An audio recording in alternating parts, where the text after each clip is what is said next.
Hi guys, welcome back to another episode of Seth's Kitchen. I am doing a special recipe today of Filipino sinigang. Before we get into that, I want to please ask you guys if you like my videos, go ahead and subscribe. And all of the description will have the ingredients for everything that we're going to be doing today. And also, if you guys like to, also make sure to smash that like button as well and give me some love on YouTube. Anyway, for jumping right into it, we've got it's a pretty simple recipe for the sinigang. It is a pork, salmon, or shrimp stew, basically, for Filipino style sour soup. And it doesn't have a lot of ingredients, but it's really, really delicious. And you can make it a couple different ways. Today I'm going to make it pretty traditional, except I'm not going to be having the taro root, only because of the fact that we don't have any in the local store right now. So we're going to be going without that today. Starting off, we're going to go over the ingredients. I like my, as you guys know, I like my stuff spicy. So I start off with some Serrano peppers. We have some green beans that I've already trimmed and cut down, about bite size. We have red and yellow onion. Chicken broth. So this is actually bone broth. It's not just standard soup base. It's actually really, really good for this because it gives it a nice rich flavor. And it gives it more of a bold flavor when you're mixing it with the seasoning. So onto this, we also have the Mama Sita's Sinigang mix. This is a sour soup mix. This is made, the base of this is actually tamarind. So it's a kind of a sour, spicy mix. This one has actually the hot flavor. You can get the regular or the hot. And this is also, this one right here is in particular is for the shrimp. But we can actually use that for what we're going to be doing today, which is going to be ribs. Going on from that, we're going to use some cabbage, some okra, salt, and pepper, and that is pretty much it. So we're going to get going by starting off cutting out the ribs really quickly. And because of the fact that I got these from the local market, I had them cut the ribs down for me. So this was one baby back rib, and they cut it straight down the center. And so what we do is we're going to be able to section these off, and so we'll get nice little riblets for the actual soup. We're going to get these washed off really fast.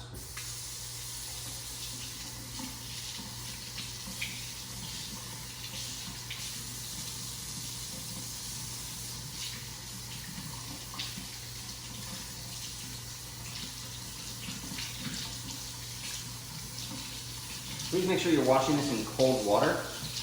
Big reason for that is you don't want to get any extra bacteria going with the ribs. And the reason I'm washing them too is even though they are really fresh, it's just good to get a little bit of the extra bacteria off in the handling. People, you know, when they're putting in the package and whatnot, it just helps make sure that you don't have any extra kind of gamey flavor from the leftover blood.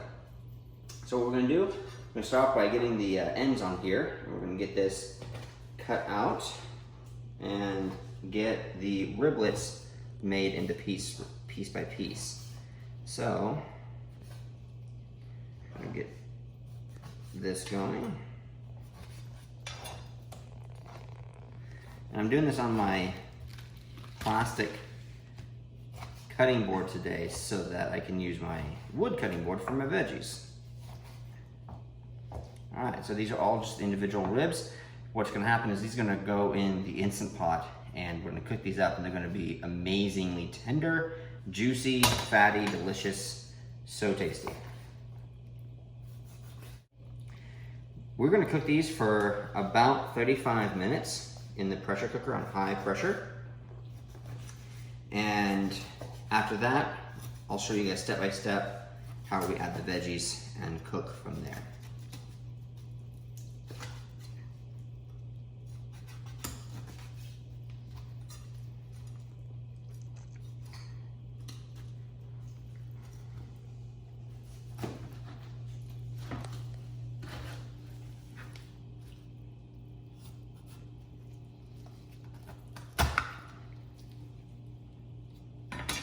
All right, so the last of these.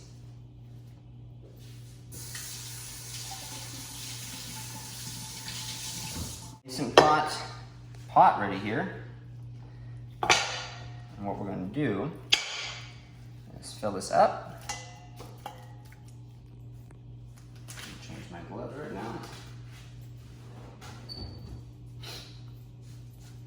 And we're gonna add the Mama Sitas over the top of it, just like this.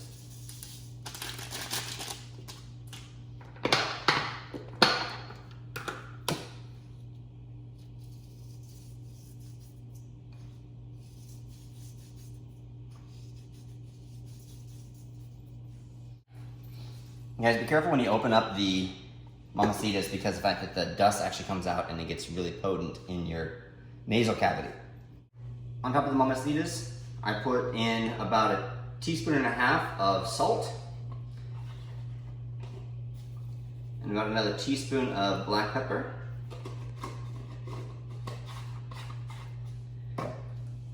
Shake your bone broth up really well. Pour it over the top of the ribs. This is 1 full bone broth. This is 32 fluid ounces. And what I'm gonna do is I'm gonna cook it with just this, and then later on I'm gonna add water to it when I add the veggies to it. So we have some more soup.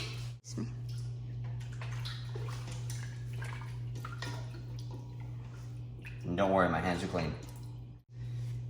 Put the lid on, make sure it's secure.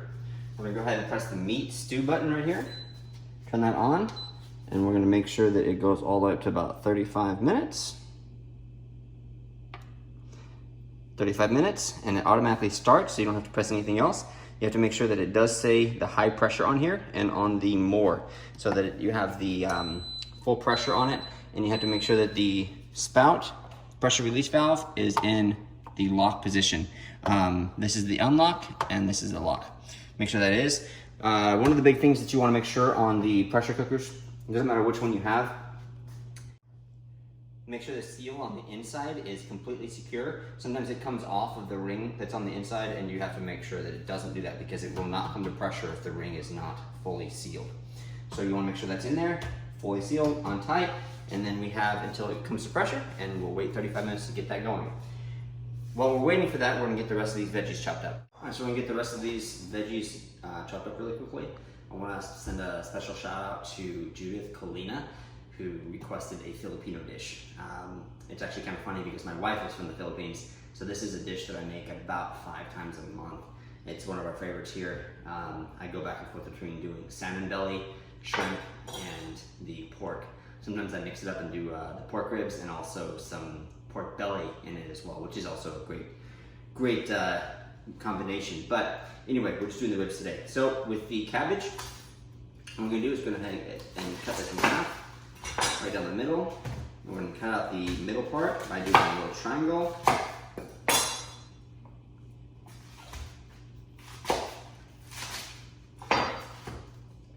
And we're gonna start by cutting this into sections about 1 inch wide, so that they can all be nice and uniform. And these go into here.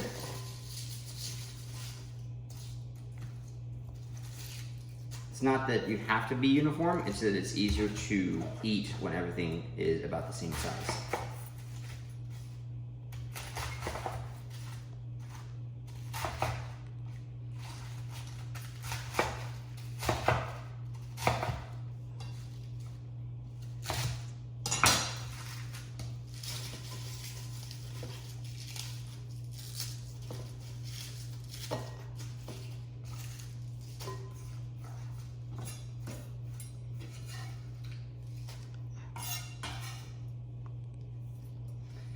And with the okra, these are all that we had available to us.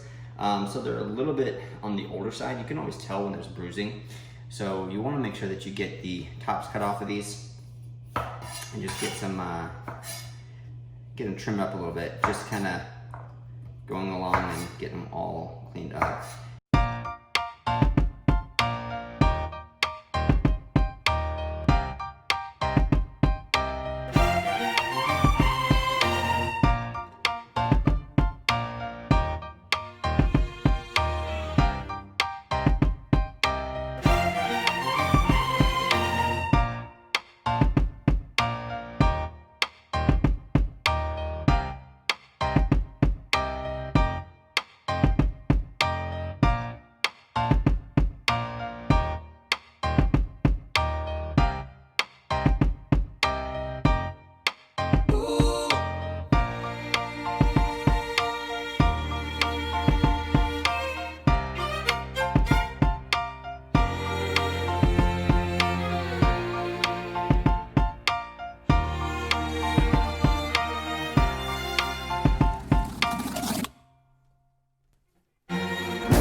cutting it straight down the middle from the core.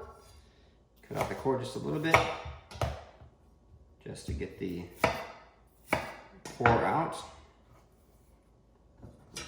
Cut that out.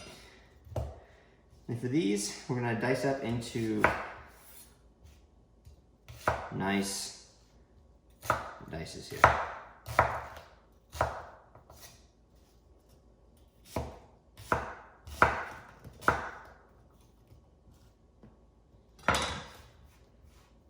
That will be all together with this.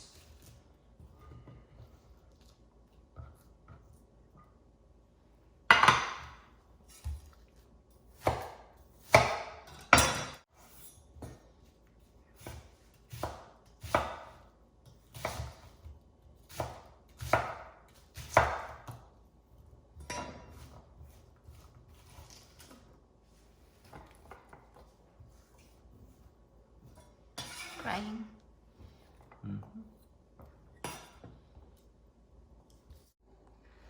So one thing I forgot to tell you, and actually I thought I was going to record it, but I didn't.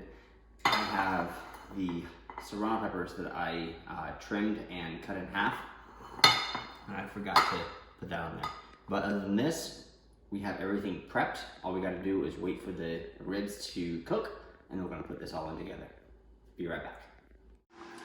Hi guys, we're back. The ribs are already cooked. I let it do a natural pressure release. If you want to take a look over here.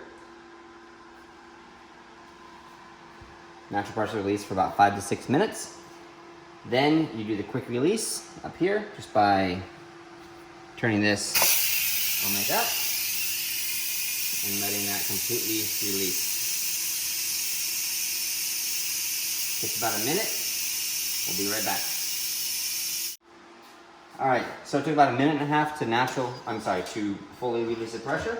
You just take the lid up here. Be careful, don't let it hit you with its steam. And take a look inside. Those ribs are perfectly tender. And see how delicious they look. Come out, the meat is just falling off the bone. Absolutely delicious. All right. Salt's perfect, seasoning's perfect. All we gotta do now is we're gonna add about 4 cups of water.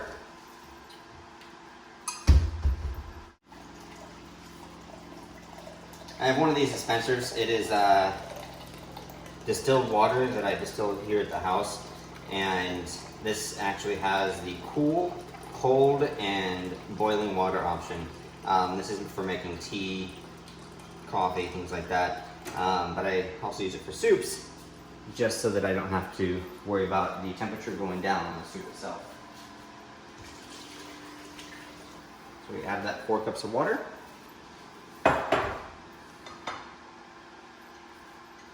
Add in the Serrano peppers. We're gonna add in the red, yellow onion and then the cut green beans.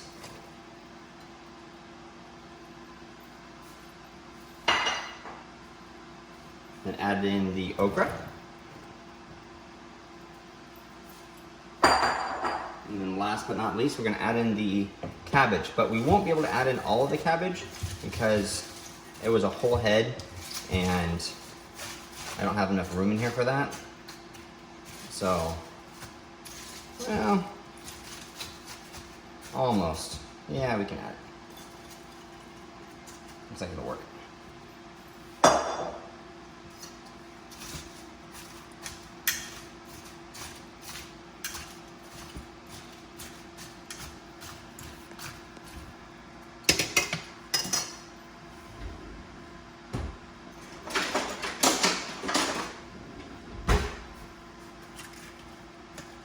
Pack it all down as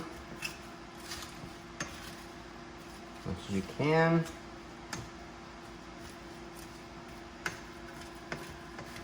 And then because this is going to be boiling and steaming, you don't need to make sure that it's completely covered in water because it's just going to have, it's all going to go into it later. So what we're going to do is we're going to make sure that the rim on this is nice and set again, all the way around. And we're going to start the timer again. I just want to set it on here for 5 minutes. Meat. And put it for 5 minutes, and then it's all set. Be ready in 5 minutes. Alright, so it's already been 5 minutes. Turn it off. Letting the pressure out right now. Should just be another moment, and we're gonna see what it looks like on the inside.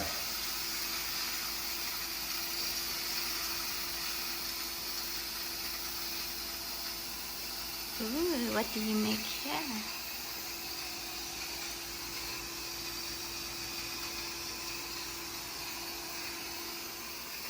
I made some lumpia today because we're having some family over for dinner, and the lumpia will be another video where I'll show you guys how to make some delicious pork and shrimp lumpia.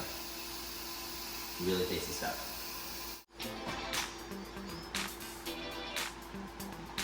Alright, that's how it looks. Veggies, everything looks good. The okra is still nice and together. It's not falling apart, so it looks good. And the meat is just absolutely tender and delicious. So, all I have to do is serve this in a bowl. And of course, we're gonna be having some lumpia with it.